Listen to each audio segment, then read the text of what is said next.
రెడీయా Suryakiran? Ready ma'am. Choco lava cake కదా?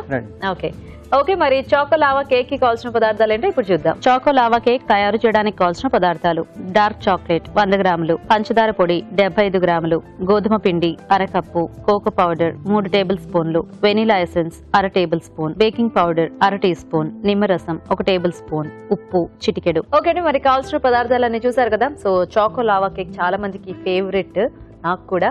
So మరి జాగ్రత్తగా అన్ని నోట్ చేసుకోండి అండ్ ప్రాసెస్ కూడా జాగ్రత్తగా చూడండి. సో స్టార్ట్ చేద్దామా కిరణ్? ఫస్ట్ మనం గోధుమ పిండి తీసుకున్నాం.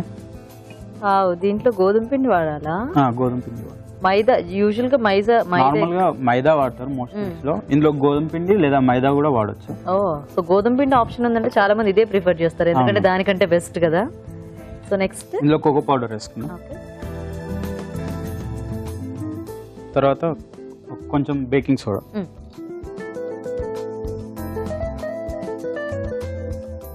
కొంచెం సాల్ట్. సాల్ట్ ఎందుకు వేస్తామంటే కొంచెం సాల్ట్ వేసినప్పుడు మనకి నార్మల్ కొంచెం షుగర్ వేసుకున్నా కానీ ఎక్కువ స్వీట్నెస్ వస్తుంది. ఇప్పుడు దీన్ని మనం సీవ్ చేసుకున్నాం. దీన్ని పక్కకు పెట్టేసుకున్నాం. ఇంకో బౌల్లో షుగర్ పౌడర్ తీసుకున్నాం. ఇందులో కొంచెం వాటర్,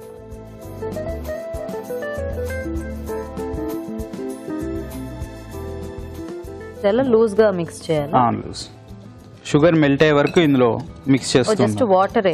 జస్ట్ వాటర్. అంటే ఎందుకు మనం ఆ పిండి కలుపుకోవడానికి ఇది? ఇందులో ఇంకా వేరే ఇంగ్రీడియంట్స్ యాడ్ చేస్తాం.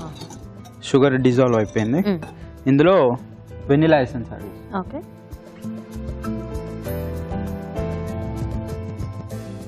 మిక్స్ చేసుకున్నాం. ఇందులో మనం ఆయిల్ వేసుకున్నాం. ఓకే,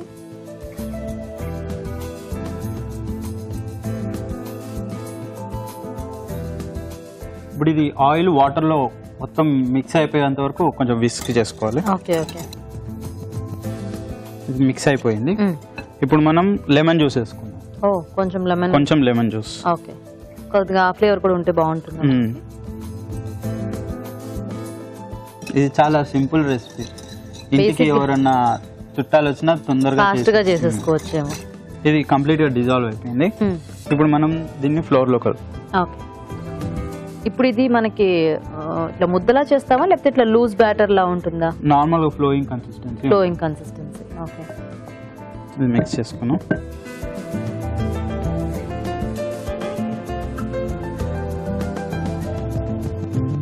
కొంచెం కొంచెంగా వాటర్ యాడ్ చేసుకోవాలి. ఓకే,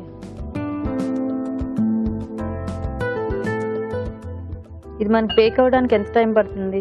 ఇది 30 to 50 minutes పడుతుంది. 30 to 50 minutes.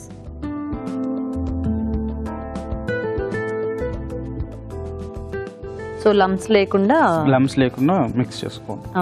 ఇప్పుడు మన బ్యాటర్ రెడీ అయిపోయింది. దీన్ని ఎలా మౌల్డ్లోకి తీసుకోవాలి. ఫస్ట్ కొంచెం లైట్ గా ఆయిల్ వేసుకోండి, కొంచెం గ్రీజింగ్ చేసేసి.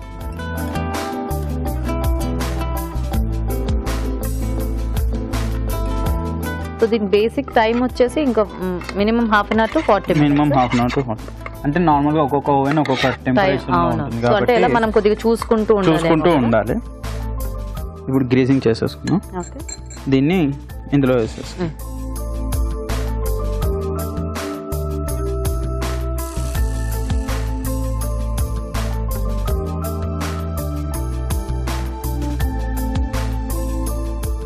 ఇప్పుడు ఇందులో మనం లైట్ గా ట్యాప్ చేసి ఇందులో డార్క్ చాక్లెట్ పీసెస్ పెట్టుకుందాం. So chocolate pieces as it is గా పెట్టేస్తాం. సో అది మెల్ట్ అయ్యి మనం కట్ చేసినప్పుడు లావా లాగా వచ్చేస్తుంది. ఓకే ఓకే, సో ఇది బేక్ అయ్యేటప్పుడు ఏమి పక్కకు వెళ్ళిపోవడం అట్లా ఏమి ఉండదు కదా? ఏముండదు, అందుకే మనం సెంటర్ లో పెడుతున్నాం. సైడ్ కి అనేది ఫ్లవర్ బేక్ అయిపోయి దాన్ని బయటికి రానివ్వదు. ఇప్పుడు దీన్ని మనం ఈక్వల్ గా చేసుకుందాం. అంటే లైట్ గా లోపలికి డిప్ చేయాలి. ఇది ఇప్పుడు మనం ఓవెన్ లో 200 degrees Celsius లో 30 to 40 minutes వరకు పెట్టుకున్నాం. ఇది టైం పడుతుంది కాబట్టి నేను ఆల్రెడీ చేసి పెట్టాను. రెడీగా ఉంది కేక్. ఓకే, అది చూపిద్దాం.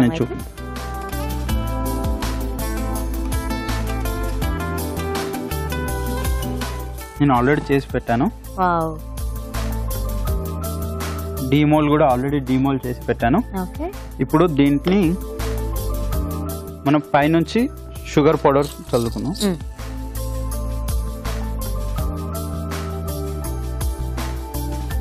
సో ఇంకా చాకో చిప్స్ అట్లా ఏమైనా కావాలంటే మనం మన ఇస్తాం, అలా తర్వాత ఇచ్చేసుకోవచ్చు కదా. సూపర్. దీన్ని కావాలంటే మనం పైనుంచి చాక్లెట్ పోర్ చేసి డెకరేట్ చేస్తాం. ఇంకొంచెం మెల్టెడ్ చాక్లెట్ అట్లాంటిది ఏదైనా కూడా. Wow super. చాలా కేక్ రెడీ. నైస్.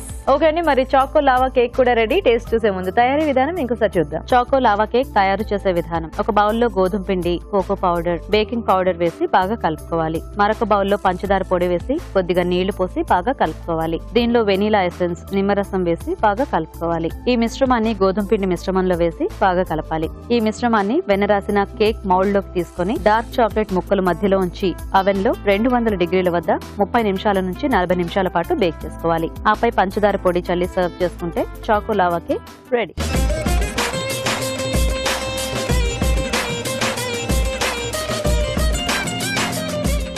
ఓకే అండి, మరి చాకో లావా కేక్ తయారీ విధానం కూడా చూసారు కదా.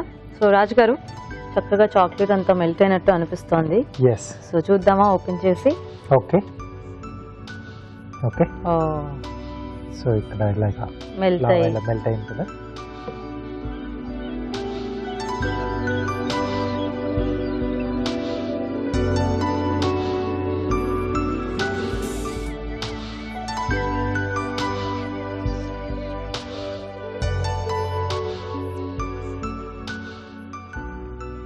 Wow, so yummy.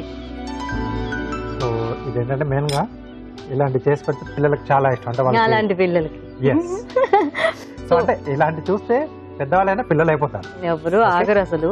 అండ్ ఇది ఎప్పుడు మనం మైదా అంటే ఎక్కువ అదే మనం చూస్తూ ఉంటాం కదా. గోధుమ పిండితో చేయడం అనేది ఐడియా బాగుంది. అండ్ టేస్ట్ కూడా దాని వల్ల చాలా అంటే కొంచెం డిఫరెన్స్ తెలుస్తుంది.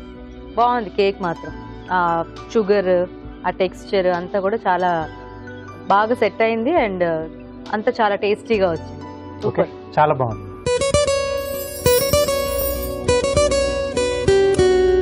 మామూలుగా మనం చిక్కుడుకాయలు కానివ్వండి, క్యారెట్, ఇంకా బీట్రూట్, క్యాబేజ్ ఇలాంటివి కాస్త ఉడికించుకుని దాని తర్వాత కర్రీ చేసుకుంటాం కదా. ఇలా ఉడికించేటప్పుడు చాలా మంది ఏం చేస్తూ ఉంటారంటే ఆ కూరగాయలతో పాటు కుక్కర్లో చాలా నీళ్లు పోసేసి ఉడికించుకుని ఆ కూర ఉడికిన తర్వాత ఏం చేస్తారంటే ఆ నీళ్ళన్నీ పడేసి దాంతో కూర చేసుకుంటూ ఉంటారు. కానీ ఆ నీళ్లు పడేయడం వల్ల పోషకాలన్నీ కూడా పోతాయి. అందువల్ల కుక్కర్లో ఉడికించేటప్పుడు ఎక్కువ నీళ్లు అవసరం పడవు. కాబట్టి కావాల్సినంత మేరకు 1 చుక్క 2 చుక్కలు నీళ్లు పోసుకుంటే చాలు. దానివల్ల నీళ్లు వృధా అయిపోయి పోషకాలు వేస్ట్ అవ్వకుండా ఉంటాయి.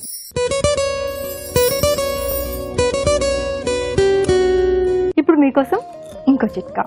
బాగా పండిన బొప్పాయిని గుజ్జులాగా చేసుకుని ఆ గుజ్జుతో ముఖం, మెడ మృదువుగా మర్దన చేసుకుని ప్యాక్ లాగా వేసుకుని ఒక ½ an hour తర్వాత వాష్ చేసుకుంటూ ఉన్నట్లయితే అక్కడ ఉన్నటువంటి చర్మం అంతా కూడా కాంతివంతంగా తయారవుతుంది. అలాగే మొటిమలు, మచ్చలు, గాయాలు లాంటివి కూడా తగ్గుతాయి. మామూలుగా మనం టీలో ఇలాచీ వేసుకుంటూ ఉంటాం, అల్లం వేసుకుంటూ ఉంటాం, ఇంకా రకరకాల మసాలా దినుసులు వేసుకుంటూ ఉంటాం. ఇలా టీ తయారు చేసుకుంటే ఒక రకమైన ఫ్లేవర్ వస్తుంది, తాగడానికి బాగుంటుంది. కానీ మనం ఆరెంజ్ తినేసిన తర్వాత ఆ తొక్కలు ఎండబెట్టుకుని దాన్ని పొడి చేసుకుని ఆ పొడి కూడా టీ పొడిలో కలుపుకొని టీ తయారు చేసుకున్నట్లయితే టీ మరింత టేస్టీగా ఉంటుంది. ఇప్పుడు మీకోసం ఇంకో చిట్కా. తేనెలో ఎన్నో ఔషధ గుణాలు దాగున్నాయి. తేనె వల్ల ఎన్నో ఉపయోగాలున్నాయి. ముఖ్యంగా ప్రతిరోజు ఉదయాన్నే పరగడుపున ఒక ½ స్పూన్ తేనె కనుక తీసుకుంటూ ఉన్నట్లయితే జ్ఞాపక శక్తి మెరుగుపడుతుంది. ముఖ్యంగా ఎదిగే పిల్లలకు, స్కూల్కి వెళ్లే పిల్లలకి ఇది బాగా ఉపయోగపడుతుంది. కొంతమందికి పులిపిర్లు ఎక్కువగా ఉంటాయి. పులిపిర్లు ఎక్కువగా ఉన్నట్లయితే సున్నము, పసుపు రెండింటిని కలిపి పేస్ట్ లాగా చేసుకుని పట్టీలాగా కనుక ఆ ప్రాంతంలో వేసినట్లయితే పులిపిర్లు రాలిపోతాయి.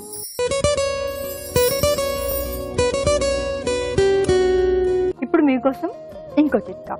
కొద్దిగా బాదాం ఆయిల్ తీసుకుని దాంతో గోళ్ళకు కనుక మసాజ్ చేసుకుంటూ ఉన్నట్లయితే గోళ్ళు ఆరోగ్యంగా ఉంటాయి. అంటే గోళ్ళు చిట్లిపోకుండా, విరిగిపోకుండా హెల్తీగా ఉంటాయి.